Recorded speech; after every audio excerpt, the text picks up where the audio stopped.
Welcome back to your daily dose. My name is Robert, and this is Alinda, and she's definitely not drinking wine. It's just out of a wine glass. My mom was on that stuff too. She always wanted to drink out of a wine glass for whatever reason. Yes, I like it makes me feel fancy. Well, there you go, and that there's nothing wrong with that. And in fact, I mean, it kind of harkens to where we were at in the end of the last episode, talking about the approach to Parkinson's, mental, emotional, spiritual, and community wide. And I think there's a lot to unpack there. The social and community aspect, you brought up COVID and the devastating effect of it personally and really throughout the community, because obviously as much as it hurt people who have their assume their general connections, for people with Parkinson's, I mean, community is medicine. Socialization is medicine. Yes. Is that, I mean, because we pretty fairly, and I think clinically now, say exercise is medicine, and nobody blinks at that anymore. I mean, Mhm. that's pretty good. Can we get to the place where we can say socialization and community is medicine too? Do you think that's reasonable?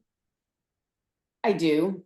I think it's very valid. When I don't go to class because of whatever, maybe I'm having an off day or I'm on vacation, and doctor appointments, whatever. And if multiple ones of those happen and I haven't seen my group for like a week, I feel the difference.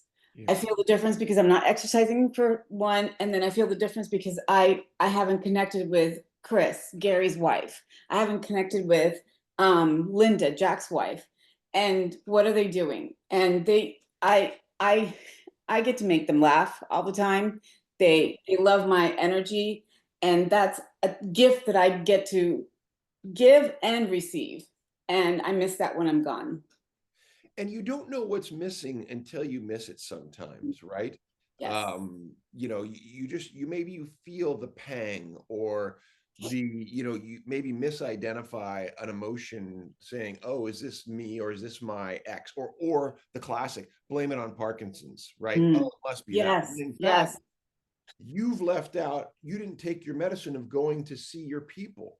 You didn't Hmm. take your medicine of opening up your vulnerability to other people and expressing your humanity. Because if we're only dumb meat bags taking medicine and moving our bodies, as others say, we've left out easily 50 to maybe 60, 70% of who we are, which is what's inside, what we feel. Yeah.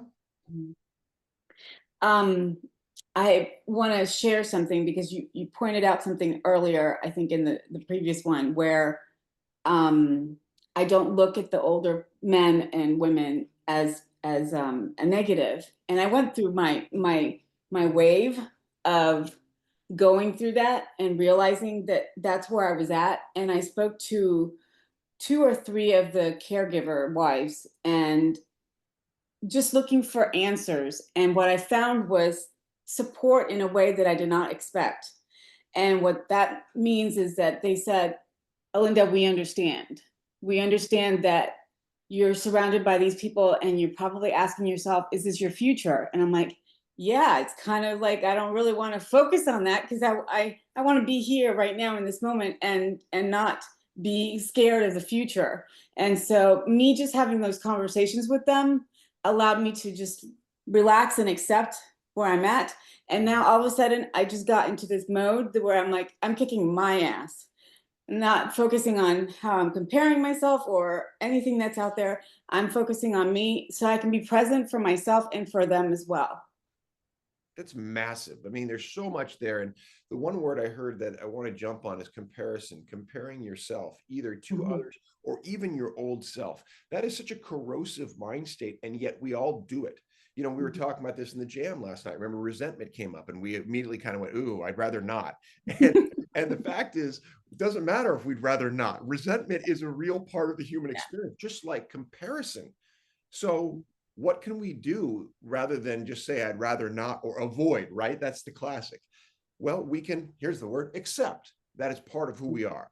And then, like you've done a beautiful job with in our conversation here and throughout our play, and it sounds like in your other world, You can learn to laugh. You can learn to share. You can learn to together say, this sucks, and feel it go away just because you acknowledged it, rather than go like, no, it's not there. Don't mind this thing that's eating my leg right now. Yes, yes, yes, You very know, true. it's amazing the lengths we'll go to avoid the human things that bother us, isn't it? Yes.